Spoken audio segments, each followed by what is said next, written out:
Good morning and welcome back to Kram Rams. This is Caitlin Zeiger. And I'm Katie Gerardo. As we approach the final KRAM episode of the year, our all-senior anchor team looks forward to bringing you the news one last time. We start off this week by checking in with our championship-bound Rampart girls volleyball team. They went 8-1 this season and have several athletes on the team going to Division I schools to play volleyball after they graduate. But before they do, they'll attend regionals this week as they ramp up to the state competition. Rampart caught up with the team to discuss the season as they enter postseason play.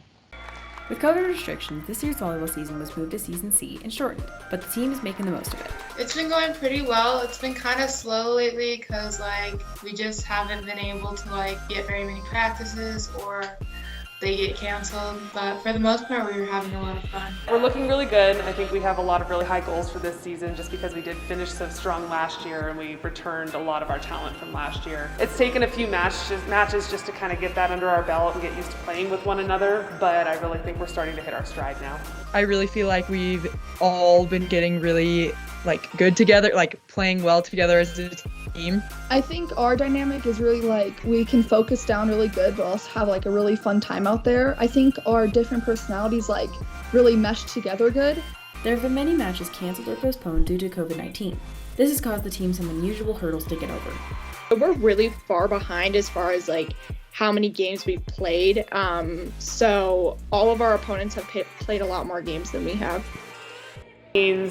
We have club volleyball season going on at the same time as high school volleyball season, so some girls are traveling on the weekends. It's also causing some additional injuries and just overuse because these girls are playing two seasons at once. COVID caused our season to be shortened quite a bit, so we don't get as many matches as we would in a regular season. And the main thing is that we have to wear masks while we're playing, which isn't too bad, but it does cause some limitations. I think it's definitely been harder on us because obviously not a lot of people can come. So we've had to create our own energy on the court, which can be a lot harder. Even with the rough parts of the season, there are still some players shining on.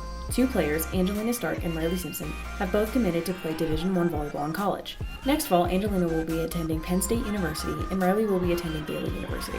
So how high of level they're at, it pushes me to be at that high level because of course my main goal is to play D1 when I'm older. I think it's pretty cool because we get to have more competition and I feel it's more challenging at practices with them. So I think it just makes our whole team better. They're really special athletes because while they are exceptional volleyball players, they're still willing to accept feedback and they're still wanting to become a better player. They're very team oriented. There are two captains this year.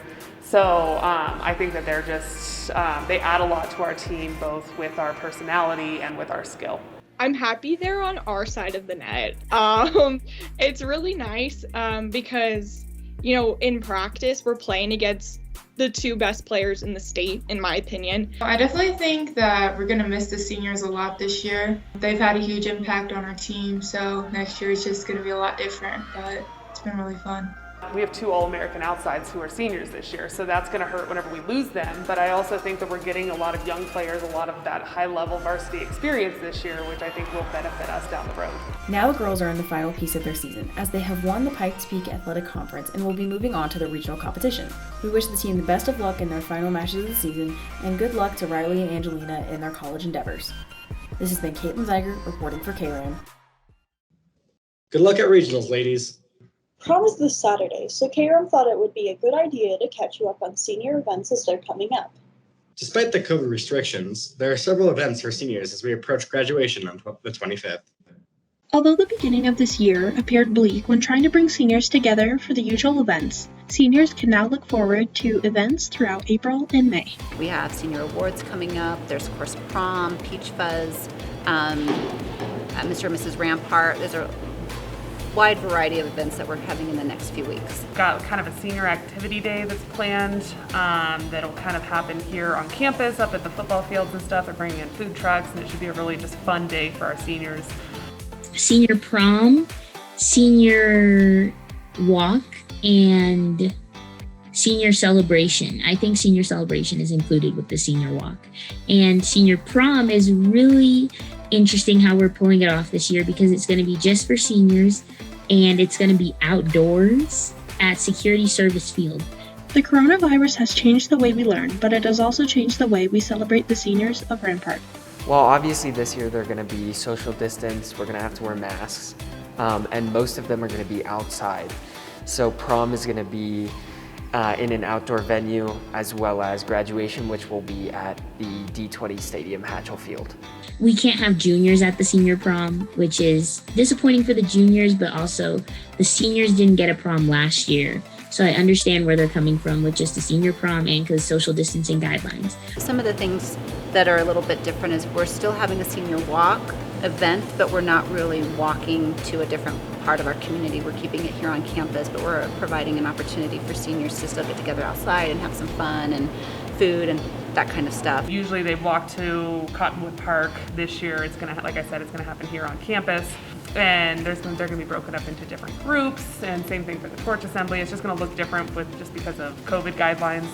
But again, I think I'm glad that we're making it happen. Because the senior events are somewhat different from previous years, their outcomes can only be speculated on before they happen. I think they'll go really well. I think that we'll have a lot of participation in the senior prom as well. And I think that we'll have a lot of participation in the senior celebration because the seniors, I think, are just really antsy to get some sort of celebration and gathering together to where we can all hang out and feel like seniors. I just hope that the seniors enjoy themselves because they haven't had a lot of these opportunities this year. I think it's amazing that we're getting to have these events regardless. And I think that if we make the most of them, they'll be fantastic. I'm just hopeful that the weather cooperates and that a lot of students are able to come. May is an exciting time for our seniors, especially with all the upcoming events to look forward to. I keep talking about prom, but I'm really excited for prom because we haven't had a normal dance since junior year homecoming. I think I'm most excited about the senior day where we're having the senior walk and the senior barbecue, the faculty and senior basketball game. It's just going to be a fun day with a lot of different events. Probably that senior activity day, and either that or the staff student basketball game that I hope I can play in this year. Peach fuzz, volleyball, and dodgeball. Just because I was kind of the chair of those committees this year, and those are always my favorite events, super fun, lots of playing activities. This has been Katie Gerardo reporting for Kram. Hope to see you seniors at prom and other events. Even though the IB personal projects have come and gone this year, many of you missed the opportunity to see the projects since we were unable to have a live event. Kram decided to check in with some sophomores to see how the project turned out. Many sophomores at Rampart chose to take part in this year's personal project. Led by Ms. Schneider and the IB team, the personal project has impacted many students in good ways. Mrs. Schneider has all the information regarding how the personal project works and the benefits it has for students, explaining why future sophomores should be motivated to take part in this project. Okay, so the personal project is something that 10th graders are able to participate in. It is the culmination of the middle years program. It's a chance for students to pick a topic, something, anything that they've really wanted to do, and to make a project out of it. And at the end, they will earn a half credit. So for me, the personal project was kind of a way to academically explore things I had never done before. It gave me an opportunity to do something that I've always wanted to do, but also to challenge myself and grow both as a student and as a person. This year's presentations were different because of COVID-19, but that didn't pose a problem for too long. Students held virtual presentations on their projects. A few of the students went above and beyond with their virtual presentations and information acquired for their project. I learned how to play the ukulele. I wrote a musical. Making a video game. I decided to write a short story. Favorite part about the personal project are the individual projects. I think that it really is an opportunity, and one of the only opportunities for students to pick something that they are interested in doing, that they want to do, that they've been wanting to do, with the support of a mentor and a teacher at Rampart, and that chance to do that project. My favorite part was probably getting into it and deciding what the musical would be about and everything like that. My favorite part of the personal project was, like I said, just the opportunity to challenge myself and to grow and to be able to write and learn and grow and develop and just develop these skills and these writing skills and reading skills and language skills. I would say that it might seem just like more schoolwork on the outside, but it's not really like any of your other academics, and it's something that it's so personal for every person, and it's so different for every person that it's really not about school, it's just about you as a person. I would say that you should definitely do it because it's a really good opportunity to explore stuff that you're interested in doing in a way that will help you in your future careers. This is one of my favorite experiences that our 10th graders are able to participate in.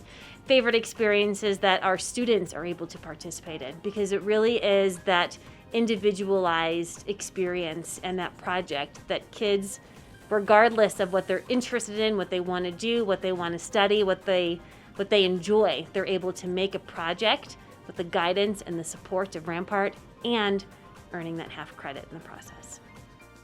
Consider this project, Rams, and keep working hard. This has been Pamela Batchers reporting for KRAM. For this year's freshmen, you should definitely be thinking about how you will do your project next year. Our student profile this week is on a few students that have found a cool way to spend their summer helping animals. The Cheyenne Mountain Zoo internship program brings high school students in to help interact with the public as well as care for the animals. We talked to 3 high school students involved in the program: Szpunar, Ariana Rodriguez, and Jordan Kemper. There are 2 students here at Rampart, Madison Szpunar and Ariana Rodriguez, who have spent their summers working at an interesting summer job. The Cheyenne Mountain Zoo offers teens a zoo internship over the summer where they get a real-world experience working in the zoo field. On a daily basis, depending on the job that you're working, you're either working in a smaller area with animals and training, cleaning up and learning a lot about them, or you're working with guests and people and you're educating them on the animals and the habitat and things like conservation. Everyone has a different experience. Personally, I worked in primate world, so I worked with gorillas and orangutans and simons and naked monarchs. This internship helps teens to gain real-world experience and responsibility as they care for the animals. I think it really opens up your eyes into what a professional field would look like in zoology, conservation, and biology, whether it be marine life, land animals, African Rift Valley animals, it really just depends. Yeah, for sure. It takes a lot of responsibility because you always have to you have to show up on time, you have to feed the animals, you have to care for the animals, you have to not be so squeamish around poop and all that disgusting stuff. So I learned a lot doing this, and I feel like I gained a lot of responsibility. One of Maddie's co-workers also shares the skills she's learned through this program. This opportunity really helped with my work ethic and how to work in an environment where there is a lot of responsibility. With such a unique experience, they have many fond memories of the animals over the years. Well, one time I was able to do beaver training and porcupine training, so we got to take them on a walk around the zoo, and I taught them how to high five, and when they high fived, you give them a treat and they do a cute little spin. It's really fun. My favorite memories are all of the ones when we went on the sky ride during the summer last year. On Labor Day of last year, the Siamings gave, and I worked that week. So I was one of the first people to see the new baby Siamang, and other people, the public couldn't see it yet. And I just remember looking at it and seeing the bond between the parents and the baby, and it was just, honestly, it was the most beautiful thing I've ever seen. So. While Ariana says that she will not be doing the zoo internship this year, Maddie will continue the program. Absolutely, and I definitely recommend it to anybody else who has a passion for animals. It's really awesome, and it gives you a lot of good experience. It's great to see that Rampart students are spending their summers doing something they love while also gaining real-world experience.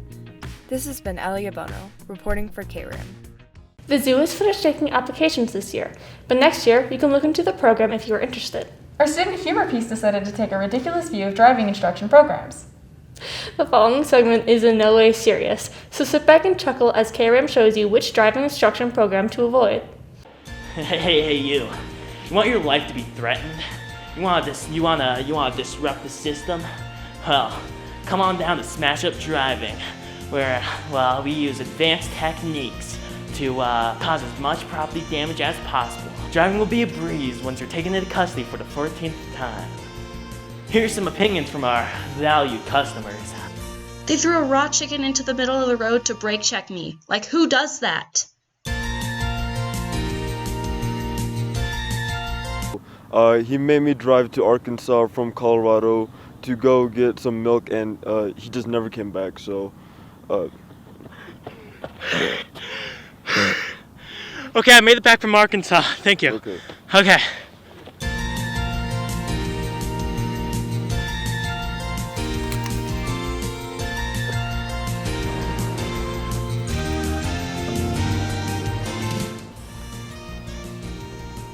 Now, time for a live demonstration.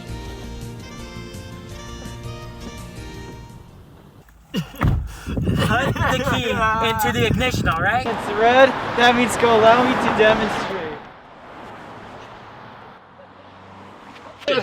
You're doing it wrong. You're doing it. It's in your hands, Steve. I'm trying.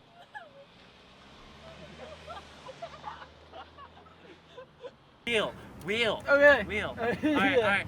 Now put it on both pedals. Okay. All right. You're doing it wrong. Did you not read what I sent you?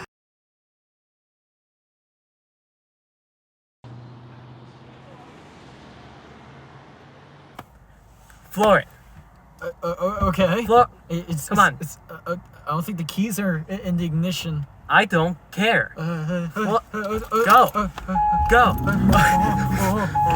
Okay.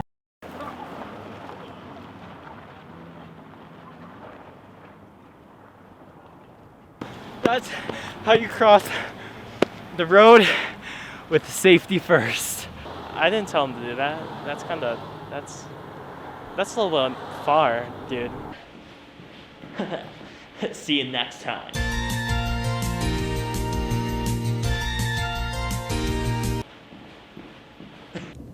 That's all for this week, Rams. We'll see you next week for our final episode of Kram, or you can tune into our live online film festival event coming up Monday, May 17th. This has been Zoe Bars and Caitlin Zeiger reporting for Kram. Back to Rick.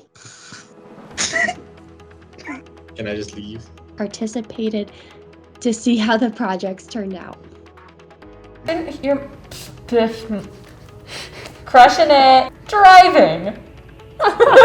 That's all for this week's Rams. Weeks?